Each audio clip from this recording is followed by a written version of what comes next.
क्या शंकराचार्य अविमुक्तेश्वरानंद सरस्वती क्या गिरफ्तार होने वाले हैं? कहा यह जा रहा है कि किसी वक्त उनकी गिरफ्तारी हो सकती है। बताया जा रहा है कि महज 15 दिनों का खेल है और यह भी बताया जा रहा है कि शंकराचार्य अविमुक्तेश्वरानंद सरस्वती 11 तारीख को लखनऊ जाने वाले हैं। लेकिन अब ऐसा लग रहा है जैसे 11 तारीख तक या उससे पहले ही वो जेल में चले जाएंगे। जी हां, यहां तक कि यह भी कहा जा रहा है कि जो कानूनी जानकार हैं उनका यह मानना है कि जो धाराएं लगाई गई हैं, जिन चीजों में आरोपी बनाया जा रहा है, संभवतः ऐसी चीजें कुछ होंगी भी नहीं, कायदे में यह सब चीजें बनती भी नहीं है। लेकिन फिर भी यह कहा जा रहा है कि शंकराचार्य को जो है कभी भी जेल भेजा जा सकता है, पुलिस कभी भी पूछताछ करने के लिए बुला सकती है। अब ज्यादातर मामलों में यही होता है कि जब पुलिस पूछताछ के लिए बुलाती है तो ज्यादातर यही देखा जाता है कि हिरासत में ही ले लिया जाता है। तो क्या शंकराचार्य अब उनकी गिरफ्तारी होने जा रही है?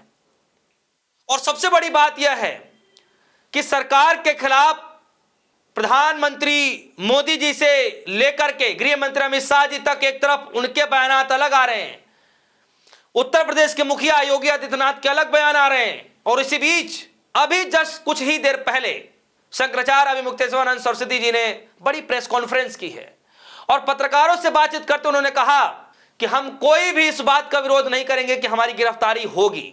आप जैसे करना चाहते हैं कर लीजिए, आप पूछताछ के लिए बुलाएंगे हम वहां भी आ जाएंगे, आप हिरासत में लेंगे हम हिरासत में भी हो जाएंगे, आप हमें जेल में डालेंगे हम जेल में भी चले जाएंगे। हर तरीके से हम सहयोग करने के लिए तैयार है, क्योंकि देश की जनता देख रही है, जनता सब जानती है, जनता सब समझ रही है। और आज हम आपको दिखाएंगे भी कि इस पूरे मामले को लेकर के अखिलेश यादव क्या कह रहे हैं, बड़े बड़े पत्रकार क्या कह रहे हैं। एक वीडियो ऐसा वायरल हुआ जिसमें महिला रोती हुई कह रही है, दिख रही है महिला रोती हुई कि आपके ऊपर ऐसे आरोप लगाए गए हैं, और शंकराचार्य जी ने क्या बखूबी जवाब दिया है। सब कुछ आपको मैं बारीकी से बताऊंगा। लेकिन मैं आपको बता दूं कि योगी आदित्यनाथ जिस वक्त उत्तर प्रदेश में नहीं है, दरअसल वो विदेशी दौरे पर हैं, और ऐसा प्रतीत हो रहा है कि योगी जी के आने तक शंकराचार्य जी को जेल में डाल दिया जाएगा। और जरा कल्पना करके देखिए कि आज की गोदी मीडिया जो सांप सूंघ गया है, जो सुई टपक सन्नाटा छाया हुआ है स्टूडियो में, वो एक भी हेडलाइन चलाने को तैयार नहीं है कि गिरफ्तारी शंकराचार्य की हो सकती है। और यकीन मानिए, जिस प्रदेश के अंदर शंकराचार्य जी धरने पर बैठे, जिस प्रदेश के अंदर शंकराचार्य जी के ऊपर जिस सरकार ने यौन उत्पीड़न का आरोप लगाया, अगर यही सरकार कांग्रेस की होती, यही सरकार टीएमसी की होती, यही सरकार जो अखिलेश यादव की होती, यही सरकार लालू यादव की पार्टी की होती, तो जानते मीडिया क्या हेडलाइन बनाती? हेडलाइन फिर एकदम साफ स्पष्ट यही बनता, हिंदू विरोधी पार्टी, हिंदुओं से जलने वाली पार्टी, हिंदुओं को देख करके जो है सुहाती नहीं पार्टी। इस तरीके के थंबनेल और टाइटल बनाए जाते, हिंदू विरोधी, ये वो दुनिया जान बहुत कुछ चीजें चला दी जाती, क्या से क्या नहीं कर दिया जाता। सोचिए कि आईवाईसी के कुछ कार्यकर्ताओं ने विरोध कर दिया है, जिसको लेकर के बहुत कुछ हंगामा मच गया है। सोचिए अगर धर्म गुरु को लेकर, वो भी शंकराचार्य जी, गुरुओं में भी शंकराचार्य जी, सोचिए उनको लेकर के आरोप लगा दिया जाए, इतना गंदा आरोप लगा दिया जाए और गिरफ्तारी की बात चलने लगे, तो सोचिए कि अगर विपक्षी पार्टी सरकार हो जाती है, यही बीजेपी आज हिंदुत्व का पाठ पढ़ा रही होती, हिंदुत्व विरोधी बता दी होती, सनातन विरोधी बता दिए गए होते, धर्म विरोधी बता दिया गया होता, क्या कुछ नहीं बता दिया गया होता। लेकिन आज सब चुप हैं, बीजेपी के नेता चुप हैं, गोदी मीडिया चुप है, सारे पत्रकार चुप हैं, कोई कुछ बोलने को तैयार नहीं है। तो सबसे पहले जरा आप इस खबर को देखिए, इस खबर को देखिए, द लैंड टॉप की खबर है, और खबर में लिखा है स्वामी अविमुक्तेश्वरानंद के खिलाफ यौन शोषण के आरोप में केस दर्ज करने का आदेश दिया है। यह आदेश एडीजे रेप और पोक्सको स्पेशल कोर्ट ने दिया है। कोर्ट ने स्वामी अविमुक्तेश्वरानंद और उनके शिष्य स्वामी मुकुंदानंद गिरी के खिलाफ झूसी थाने में मुकदमा दर्ज विवेचना करने का निर्देश दिया है। अब सोचिए कि एफआईआर करने का आदेश अविमुक्तेश्वरानंद के खिलाफ हो गया है, आदेश दे दिया गया है कि इनको खिलाफ एफआईआर दर्ज कर लिया जाए। तो गिरफ्तारी जो कही जा रही है, जो सुर्खियां बनी हुई हैं, कई जगहों से ऐसी खबरें चल रही हैं कि कभी भी गिरफ्तारी हो सकती है, तो क्या यह मान लिया जाए कि सच में गिरफ्तारी अब हो ही जाएगी? शंकराचार्य जी तो एकदम लड़ने को तैयार नहीं है। शंकराचार्य जी कह रहे हैं कि आपको जो करना हो करिए, हम आपका पूरा सहयोग करने के लिए तैयार हैं। आज प्रेस कॉन्फ्रेंस की गई और क्या कुछ कह रहे हैं शंकराचार्य जी, आप सभी के सामने में रख देता हूं।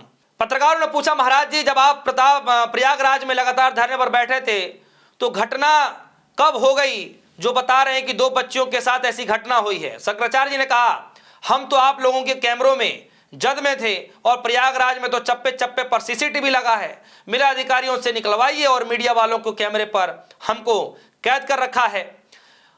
अगर हमने ऐसा किया है तो कैमरे में देखकर बता दें, नहीं तो ऐसा घिनौना इल्जाम न लगाएं। आगे जरा चलते हैं। ये जरा देखिए, ये जो वीडियो है जरा वीडियो देखिए। एक महिला किस तरीके से फपक फपक कर रोती हुई नजर आ रही है और महिला जब रोने लगी तब शंकराचार्य जी ने कहा कि रोना तब जब आपका गुरु गड़बड़ निकल जाए। किसी के षड्यंत्र पर किसी को रोने की आवश्यकता नहीं है। सुनिए जरा वीडियो को। क्यों रो रही हैं आप, बताइए? आपका गुरु गड़बड़ निकल गया इसलिए?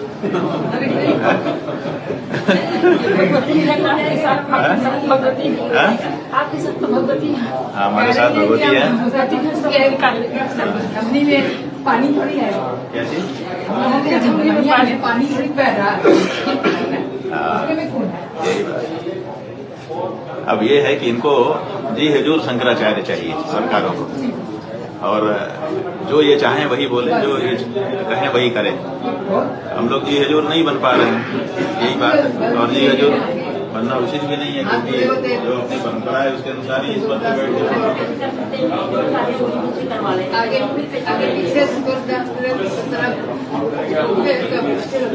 रोने की कोई बात ही नहीं। तो ये तब जब आपका गुरु गड़बड़ हो, गड़बड़ लोग तो आकर के अपना दिखा रहे हैं कि हम कितने गड़बड़ हैं। ठीक है, हाँ बिल्कुल एकदम बताइए। आपका गुरु जो है इतना कच्चा नहीं है। अखिलेश यादव कह रहे हैं भाजपा हटाओ, सनातन बचाओ। सच्चे संतों का अपमान करके भाजपा के लिए फिर साबित कर दिया है कि सिवाय अपनी पैसों की भूख और खुदगर्जी के वो किसी को भी सगी नहीं है। भाजपाई की ये पुरानी पूरी कार्यशैली है। जो भी भाजपा के जुल्म, ज्यादती और जुर्म के खिलाफ आवाज उठाता है उसे भाजपाई झूठे आरोपों से धमकाने, दबाने और मिटाने की साजिश करते हैं। भ्रष्ट भाजपाई, उनके मुखबिर, संघी, साथी और सत्ता सजातीय वाहिनी की बिगड़ी तिगड़ी नकारात्मक का अपराजित त्रिगुण है, जिसका मंसूबा धन कमाने के लिए सत्ता हासिल करना है। ये सब के सब अपने अपने स्वार्थ के लिए एक अड्डे पर इकट्ठा हैं, वैसे एक दूसरे की फुटी आंखों से नहीं सुहाते हैं। इनकी आपसी खटपट और भूमिगत आवाज अक्सर बाहर सुनाई देती जाती है। ये बात आज अखिलेश यादव ने भी कही है। और जैसे कि मैंने शुरुआत में कहा, अगर अखिलेश यादव की सरकार होती तो आज क्या से क्या नहीं मीडिया हेडलाइन बना के चला रहा होता। आज क्या नहीं भारतीय जनता पार्टी के लोग कहा कर रहे होते, सनातन विरोधी, हिंदू विरोधी और पता नहीं क्या क्या चीजें। सोचिए, लेकिन आज यही गोदी मीडिया चुप है। और आज यही हिंदू धर्म की ठेकेदार करने वाली पार्टी, ठेकेदार लेने वाली पार्टी, अपने आप को बड़ा हिंदुओं के सपोर्ट में बताने वाली पार्टी, गुरुओं के समर्थन में आने वाली पार्टी, सनातन का जो है सम्मान करने वाली पार्टी, चुप एकदम, कुछ नहीं बोला जा रहा है दोस्तों, कुछ नहीं बोला जा रहा है। मतलब कुछ नहीं बोला जा रहा। और क्यों नहीं बोला जा रहा है? और सबसे बड़ी बात यह है, आप यहां पर जरा समझिए कि प्रयागराज के अंदर जो शंकराचार्य के शिष्य थे, जो बटुक थे, उनके बालों को, केस को पकड़ पकड़ करके घसीटा गया, दुर्व्यवहार किया गया। लेकिन कुछ समय के बाद, जी हां, महज 4 दिन पहले की खबर है कि किस तरीके से बीजेपी के सरकार में, डबल इंजन की सरकार में, योगी के सरकार में ही जो उप मुख्यमंत्री हैं, उन्होंने अपने घर पर बकायदा उन्हीं बटुकों के साथ मुलाकात करके खाना, भोजन और उनको जो है मान सम्मान किया गया। ऐसी खबरें भी चली। अब वो जिनको बाल घसीटे गए, अब वो बच्चे वहां पर हैं कि नहीं ये मुझे नहीं पता, लेकिन इतना जरूर है कि 100 से भी ज्यादा बटुकों को जो है बैठा करके खाना खिलाया गया, उनको मान सम्मान किया गया। और वहीं दूसरी तरफ देखिए कि शंकराचार्य जो उनके गुरु हैं, सनातन धर्म में सबसे बड़ा पद पर विराजमान है, सोचिए उनके ऊपर जो है बच्चियों के साथ यौन उत्पीड़न जैसे आरोप लगाए जा रहे हैं। ये क्या मैसेज देने की कोशिश की जा रही है? इसीलिए मैंने आपसे कहा कि क्या शंकराचार्य की गिरफ्तारी हो सकती है क्या? और इसीलिए मैं आपसे कह रहा हूं कि एक तरफ शंकराचार्य ने यह ऐलान किया था, अल्टीमेटम दिया था योगी की सरकार को कि मार्च तक का समय है आपके पास, वो भी मार्च में कुछ समय बताया था उन्होंने, 12-13 तारीख का, 11 तारीख का, कि समय है आपके पास, या तो आप हिंदू होने का प्रमाण दे दीजिए, जो मैं कह रहा हूं उसको लागू करा दीजिए, नहीं तो फिर आपको जवाब देना पड़ेगा, आपको साबित करना पड़ेगा कि आप असली हिंदू हैं या नहीं हैं। यानी अब सिर्फ 15 दिन का खेल बचा है, और 15 दिन के खेल में ही बताया जा रहा है कि 11 तारीख को शंकराचार्य जो है लखनऊ जाने वाले थे, लेकिन अब ऐसा प्रतीत हो रहा है जैसे मानो लखनऊ जाने से पहले ही वो जेल चले जाएंगे। धरने तो रही दूर की बात, मीटिंग तो रही दूर की बात। तो आखिर ये क्या मैसेज देने की कोशिश की जा रही है? इसके पीछे के मायने क्या हैं? क्यों शंकराचार्य से इतनी सरकार चिढ़ चुकी है? आपको क्या लगता है? आपकी जो भी राय होगी हमारी वीडियो कमेंट सेक्शन में जाइएगा, अपनी राय जरूर रखिएगा। फिलहाल के लिए दीजिए इजाजत, देखते रहिए सुनिए, धन्यवाद।